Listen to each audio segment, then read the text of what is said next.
For the agenda for today, I want to start by talking about problem solving. I'm going to talk a little bit about the definition of a problem, as well as some basic problem solving processes and where the 5 Why tool and the fishbone diagram fit into this process. It's very important to define your problem correctly and have a good process in place before jumping and using these tools. So we'll talk a little bit about that. Then what we'll do is cover the 5 Why process. I'm going to walk through 2 examples. First, we'll talk about what the 5 Why process is, how it works, and then we'll go through one example, and then we'll go through another example using the compass template. Next, we'll cover fishbone diagram. And again, we're going to give you a good description of when to use the fishbone diagram, what it's for. We'll walk through it step by step, and we'll look at a couple of examples using the compass template. And then finally, I want to talk about once you've completed a fishbone diagram, how can you then use it to go further in the problem solving process. And at the very end of the class, I will kind of recap and talk about the next steps in problem solving. Let's begin by talking about what a problem actually is. A good way to define what a problem is that it's a gap between the current condition and the target condition or standard. And the reason we want to do this is to ensure that we have a clear definition of what our problem is before we get into any kind of causal analysis. If we define the problem incorrectly, if we define it as a solution or even as a cause, then we're going to run into problems because we will not be able to truly define the root cause of the problem and ultimately come up with a solution. We'll be going down a rabbit hole, and that rabbit hole will not be the correct one. So it's very important to understand what a problem is. Now, for our problem solving process, there are multiple ones, and we'll talk about 2 very popular problem solving processes, but any good problem solving process will aim to, once you've defined the problem, identify the primary causes or obstacles, if you want to call them that are preventing us from reaching that target condition. And then we will find the right countermeasures or actions to take to eliminate those causes and reach the target condition. Now, the fishbone diagram and the 5 Why tool are both used for analyzing the causes at different points, and we'll talk about how we do that. So now let's talk about levels of problems first. And the reason I show you this is to understand that problems can be defined at multiple levels. At the top, we have things like strategic problems. As an organization, perhaps we haven't met our planned revenue dollars for the quarter or for the month, as an example. That is a strategic problem. Now, a fishbone diagram can be used on strategic problems. The 5 Why probably not, because we're really not looking for a single root cause on that. Second level I have in the middle is more of a functional or departmental level problem, and that would be something like our output is not meeting our daily target, for example, our daily output plan or target. If that's the case, that is definitely a good problem to work on. We can use fishbone. Ultimately, later on, we might use 5 Why once we dig a little bit deeper.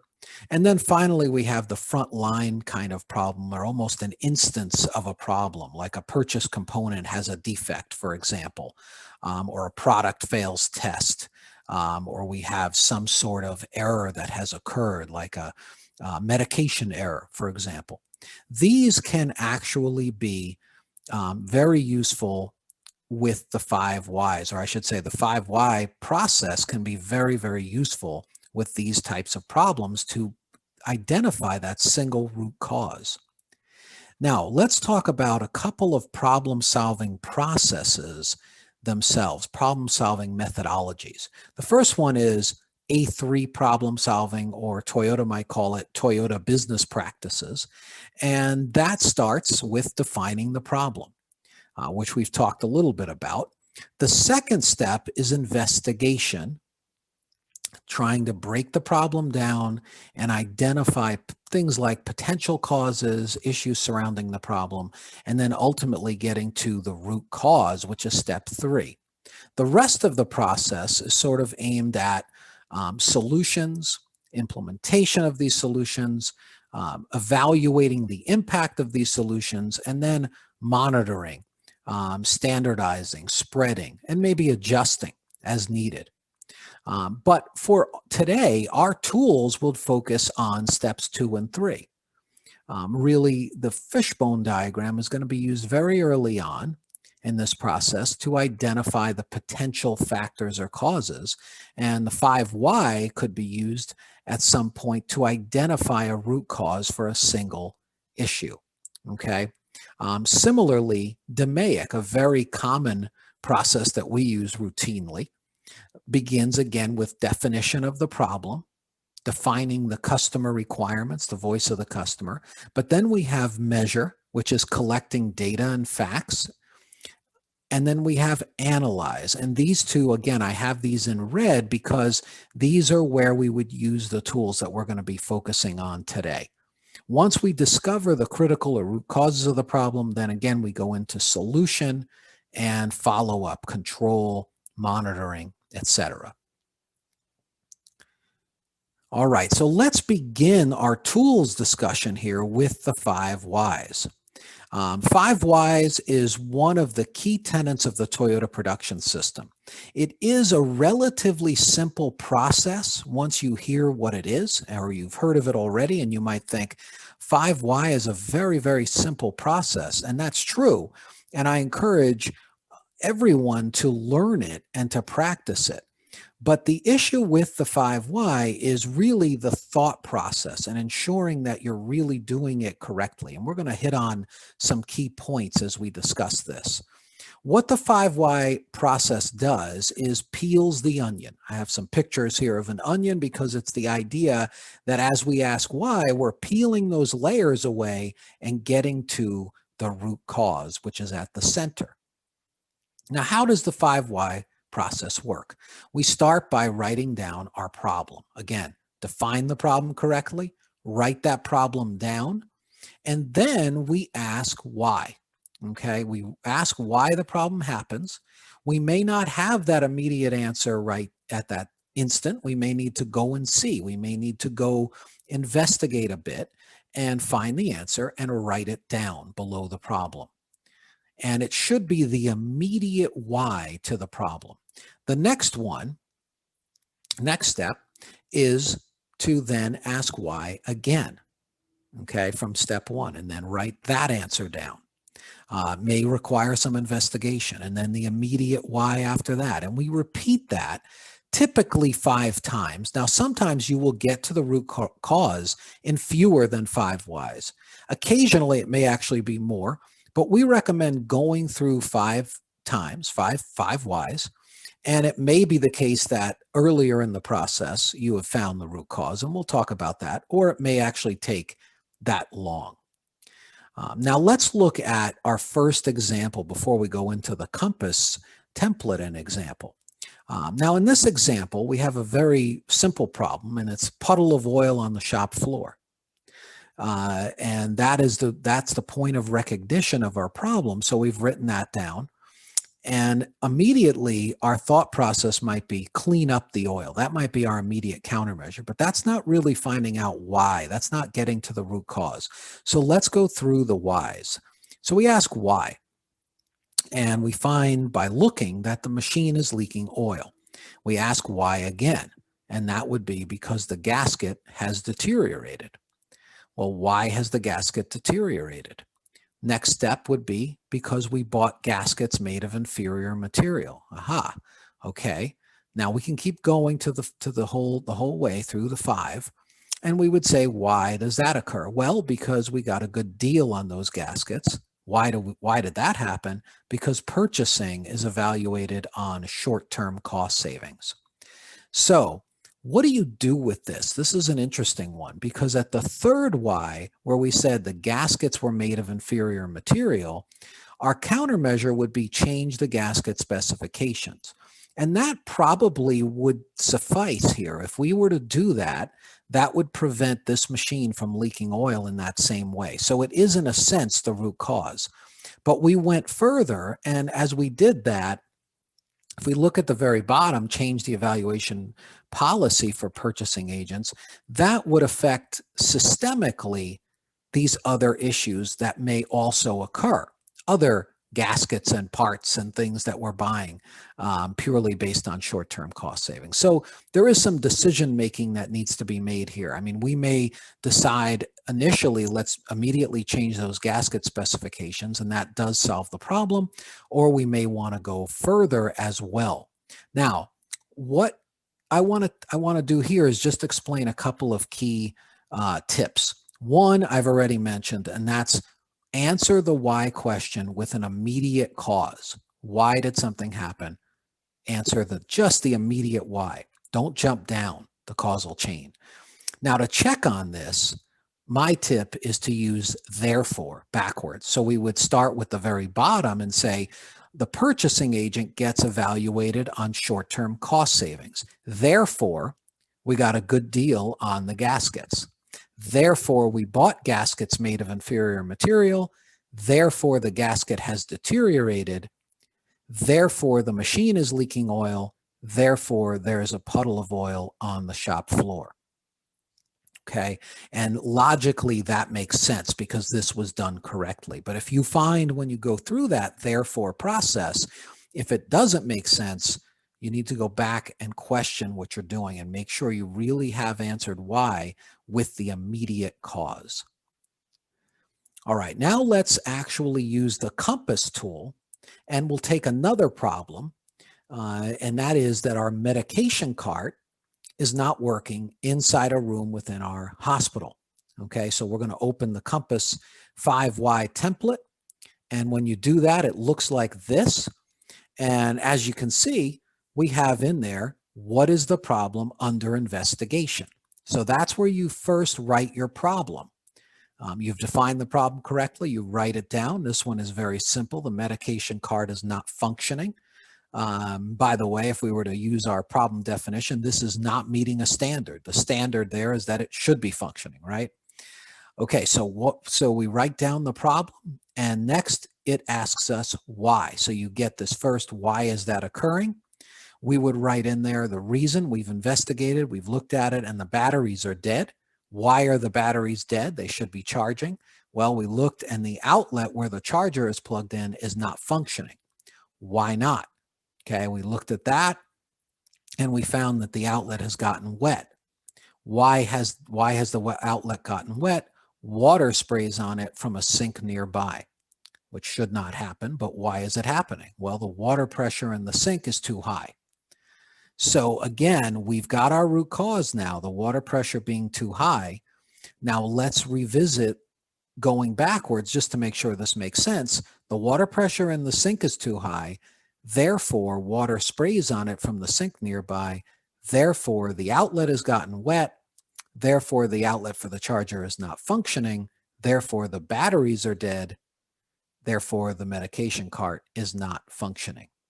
Okay, and that again makes logical sense. And you can then write down your root cause in the box on the bottom and then identify potential countermeasures. Now, in this case, the countermeasure might be fairly obvious. We can just adjust that water pressure.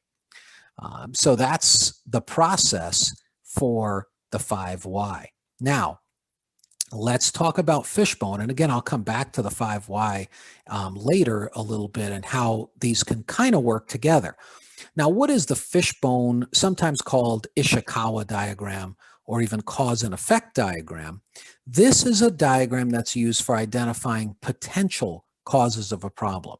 It's not the only process that you're going to engage in to find the root cause, because when you do a Fishbone diagram, you're identifying the potential factors or causes, and then you're going to do some more work, which we'll talk about. Ultimately, we want to get to the root cause or causes, but the first step here in identifying potential causes could be had by using this Fishbone diagram. Okay, and later on, once you do some more analysis, that's where the 5 why may come right back in. Now, let's talk about the process for a fishbone. Typically, we would write at the head of the fish the problem, the effect. Okay, that goes at the head of the fish, and I'll show you that in a little while. Then we have categories. Now, there are some standard categories that are typical, like materials, machines, methods, measurement, environment, and people. These can be changed depending on the kind of process. For example, if we're doing something that's more of a business process or administrative in nature, we might not have machines, we might not have materials, but we may have other things like information, software and systems, or something like that. So we can change these cause categories. And you can do that in the template as well, the template from Compass.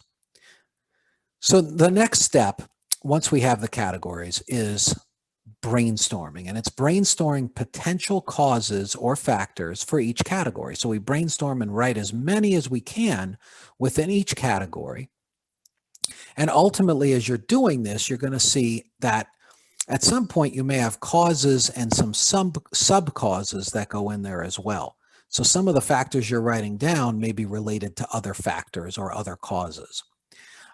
Ultimately, once you've construct the fishbone diagram, you'll find some areas are bigger bones on the diagram where you have your major causes, and you may have some areas of the diagram that are more concentrated with causes. That may be where we want to focus as we go through this. Now, what happens at the next step?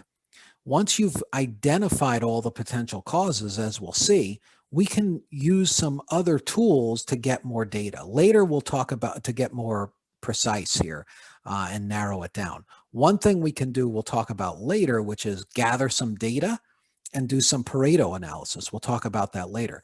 In the immediate term, as you're doing this, you may do some multi-voting. Normally, we would have a bunch of people in a room and we're doing this cause and effect diagram, maybe on a whiteboard or something on the wall. And we would have votes, and we would have each person get a certain number of votes, and that would help us narrow down which ones to focus on first, potentially for further analysis. In the Compass tool, I don't have an example of it in here. I am going to walk you through the Compass tool, but the Compass tool allows for voting. The person running it can allow and actually get votes from other team members, and you can do multi-voting in there. Okay, so we'll be sure to be aware of that if you are requesting the Fishbone tool, that it actually does have that functionality.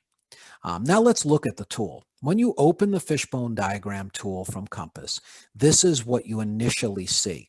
It's going to ask you for the problem, which is the question under analysis. And typically at the head of the fish, you're going to write down something like a why not question. In this case, we're saying why not meeting daily production planned output. So why are we not meeting that?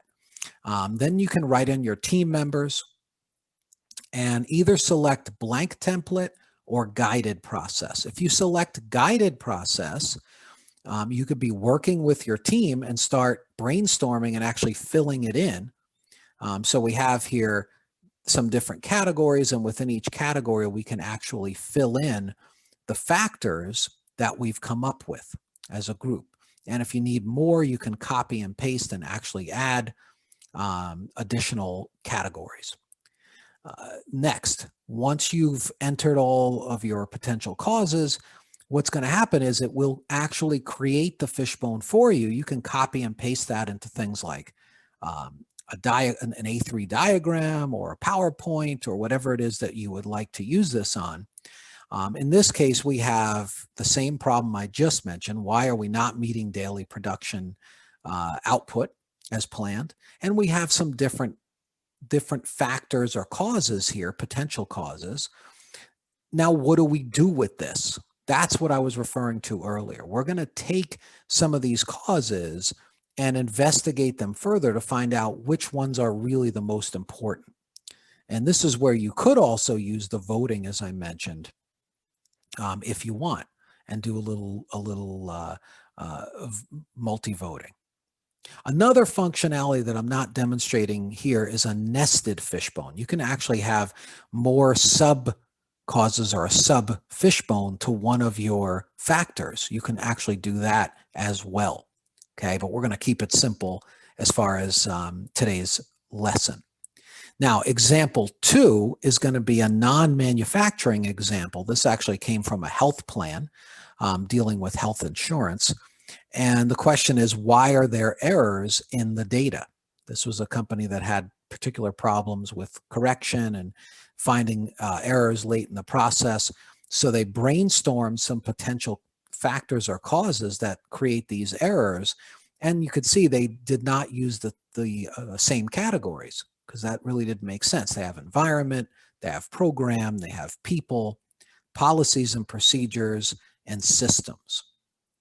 And within those, you can see some different examples, such as codes missing in the system under program, or wrong code used under people, things like that.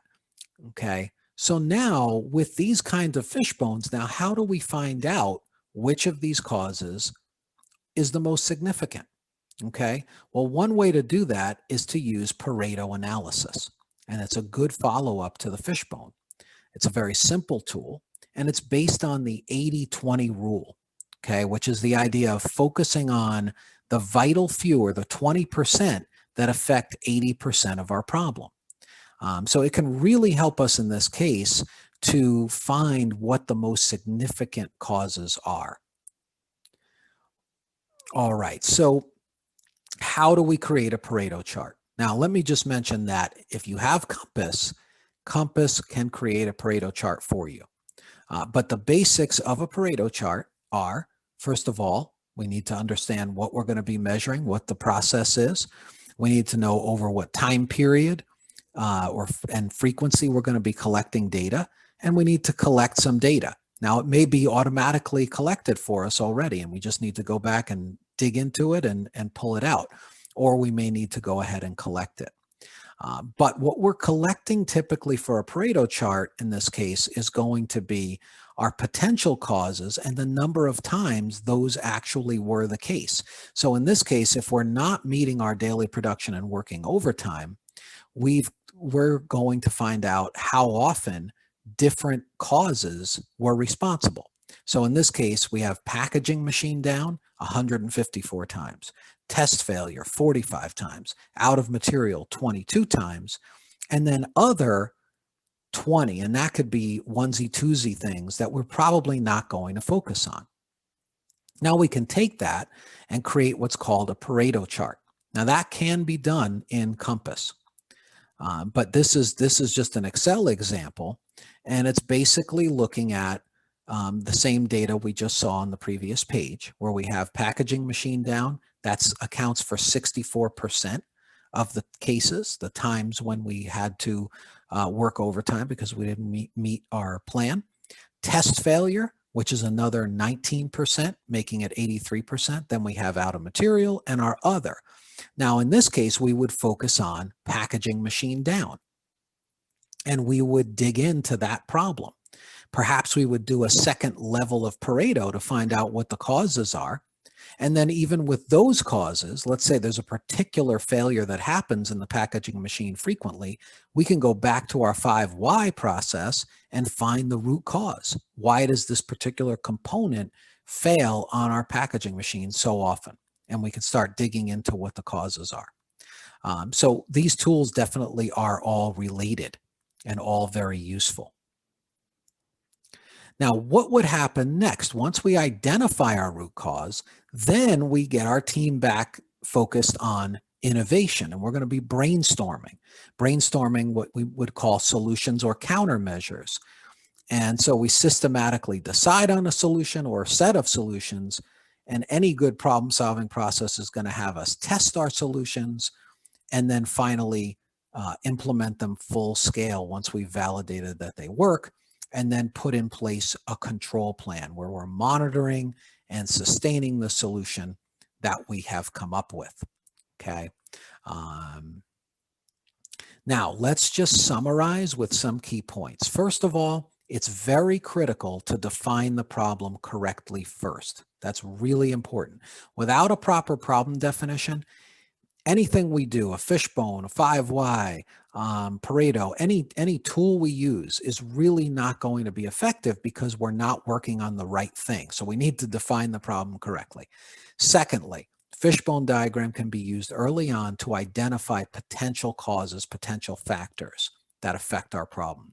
Pareto analysis, as well as maybe even before that, some multi-voting where we can use the voting feature in Compass can help us narrow down, and then ultimately with the data from Pareto analysis, prioritize what are the top contributing factors or causes. And then the 5Y is used for identifying the root cause of a particular problem. So the key here is, as I mentioned, to make sure you're answering the question why with the immediate cause. The 5Y can work in combination with these, but what's important to realize is that the 5Y can't be used standalone on any level of problem, particularly strategic problems. You would not really use the 5Y, and I mentioned that earlier. It's really more of a tool for finding the root cause. And for these high level strategic problems, there isn't a single root cause typically. Okay. So these are just some takeaways, some summary thoughts that might be of help to you.